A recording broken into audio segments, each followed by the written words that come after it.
Hello, everyone. Welcome back to another episode of Life Forces podcast. And it is time for my quarterly astrology forecast. We are halfway through the year, which is very crazy, but that's the way life goes. The time, it just keeps passing us by, doesn't it?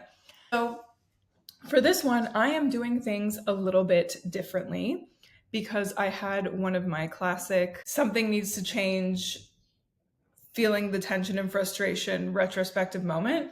And for about a year, I think I've been offering these just for free on my podcast. And I have decided moving forward, I am going to paywall them. So I will be offering you a preview right here, right now, a little bit of an overview of what's happening in July, August, and September, Q3 of this year. And then if you want the full episode with all the deets, going in depth to everything that's happening to help you prepare for the next few months, then you can purchase that in the link in the show notes, in the link in the description. If you go to my website, lifeforcesinc.com, you should be able to find it right there. Or go to my Instagram at lifeforcesinc. So yeah, it's a decision I made because I know that I offer a lot of value, insights, etc. for free to all of you lovely people, which I love to do. But for this, which is more research heavy, we're changing it up a little. And I'm also going to offer a bundle with my 2024 Digital Astrology calendar, which will be heavily discounted as well, just because we're halfway through the year. So yeah, okay, cool, exciting. And what else did I want to say? Oh yeah, of course, if you haven't heard, I have a new one-on-one container. In previous episodes, I was calling it Reclaim, Activate, Flow, and I'm still using that languaging for like the steps of the process, but I am calling the one-on-one container Activate Your Purpose. So it's all about activating your purpose, your path ahead through astrology, human design, and something I don't quite have a name for, but tentatively is called body alchemy, which has a lot to do with aligning your body to natural rhythms, whether that's astrological seasons, whether that's circadian rhythm, the sun rising and setting every day, or if you menstruate, your moon cycle, your menstrual cycle, and the different phases of that. So I'm so excited to be offering that. I still, at the time of this recording, have a couple spots available for the beta round, which will be over 50% off the regular price once I properly launch it. So it's a great time to get in, and you can book a call with me in the link in the show notes to learn more and see if it's a good fit for you. And just so you know, it's a 3-month program with 2 calls with me per month, other stuff in between, and Voxer support throughout and in between. Needed a sip of water there. Whew. Okay. So now let's get into the highlights of Q3. So definitely things are heating up in this quarter. It's summer in the Northern Hemisphere, so temperature-wise, things are obviously heating up, but astrologically, things are getting there as well. So in July, we'll have Saturn, Neptune, and Pluto all retrograde by the end of the month. And we also have a mega transit that happens every 2 years in the middle of the month, and this is the Mars-Uranus conjunction. This is certainly going to shake things up in the way that the Jupiter-Uranus conjunction did in April. I believe there's going to be a similar shakeup. It might not be as fun and exciting because Mars is involved, and Mars has a lot to do with aggression and war.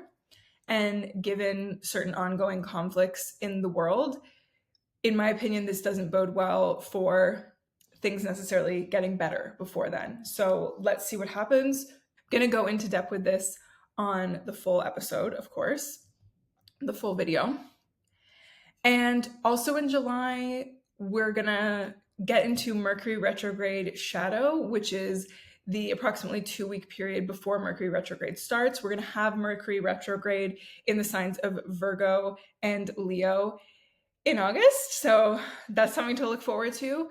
So notice if around mid-month in July, things get a bit weird because of this Mars-Uranus conjunction, right? Unexpected things, unexpected aggression. And then the Mercury retrograde shadow period starts, which means that things in terms of our communications, mental processing, how messages are being exchanged, things are already getting maybe a little bit funky, or certain conflicts within ourselves or with other people are emerging. So something to think about there. As for August highlights, so Saturn, Neptune, Pluto retrograde, but then Mercury joins the party. We're going to have Mercury retrograde for most of the month. And also, there's a lot astrologically that can make relationships a little bit difficult and weird, especially around the 19th of August for the rest of the month. Because of the Mercury retrograde, then we have Neptune retrograde opposing all the stuff in Virgo. We have Venus square Mars. It could be a difficult time in terms of relating to people. So just something to notice. Then also on the 19th, kind of the big transit of the month is we have Jupiter in Gemini, which is our fun new paradigm that started at the end of May. It's the way that we're going to be expanding and growing in the next year collectively. Jupiter in Gemini is squaring that retrograde Saturn in Pisces. So this kind of takes away some of the enthusiasm of the Jupiter and Gemini stuff, like, yay, all this information, and then Saturn and Pisces just like, hold on a minute. This happens once every 10 years, so it's quite rare. And yeah, so it's putting the brakes on a little bit with the enthusiasm and overactivity of Jupiter in Gemini.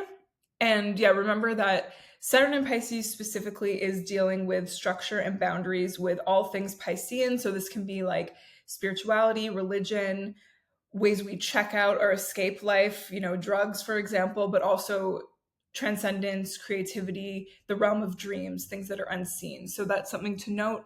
And Saturn has been in Pisces since March 2023, just FYI. So we've already seen a lot of this kind of stuff play out. And anytime we have a retrograde, which we're currently in Saturn retrograde at this time, all those themes intensify, right? It's a time for reflection, but it can also be a time of intensification. So these themes will be more noticeable, let's say. And yeah, honestly, August is just not the best time to get things done, let's say. So if you can plan accordingly, I would do that. That's what I would advise. And okay, so then in terms of September, we are going to have all of the outer planets retrograde. So Saturn, then Uranus joins the party this month, in addition to Neptune and Pluto, which are already retrograde. So with all the outer planets stationing retrograde or already stationed retrograde, it's a time where there's going to be a lot of collective reflection. Things in the collective are shifting in a certain way. We might return to certain ideas or ways of being, or like things that we thought we were over might kind of reemerge.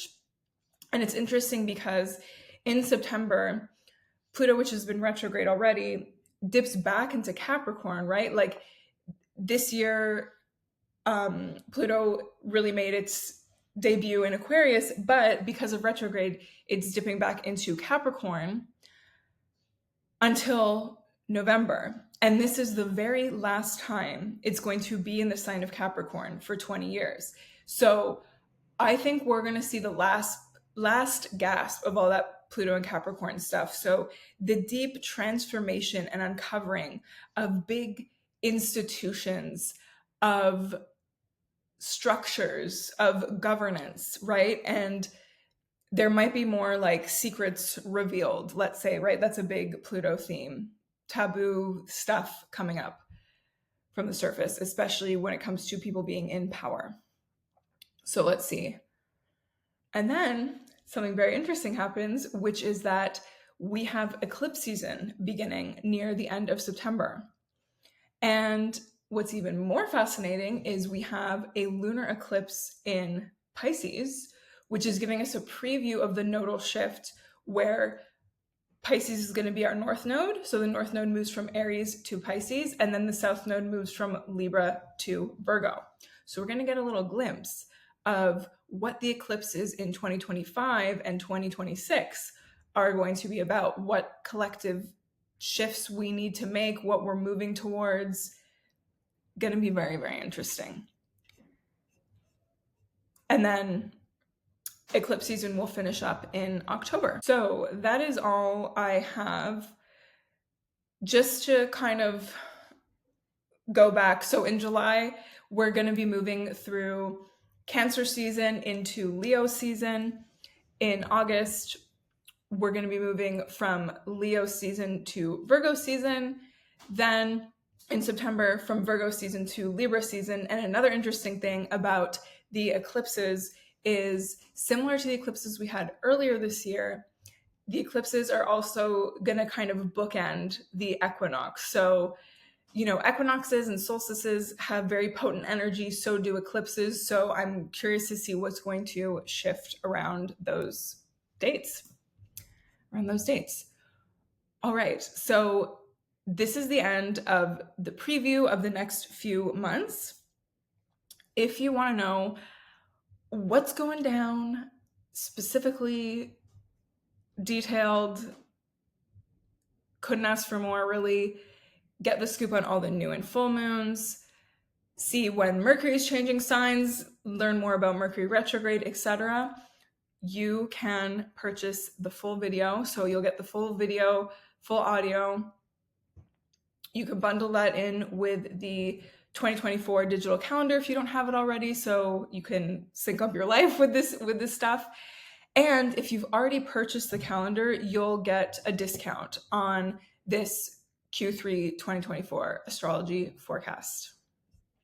So thank you for watching. Thank you for listening. And I hope you will join me in the full video experience, which you can purchase at the link in the show notes on my website.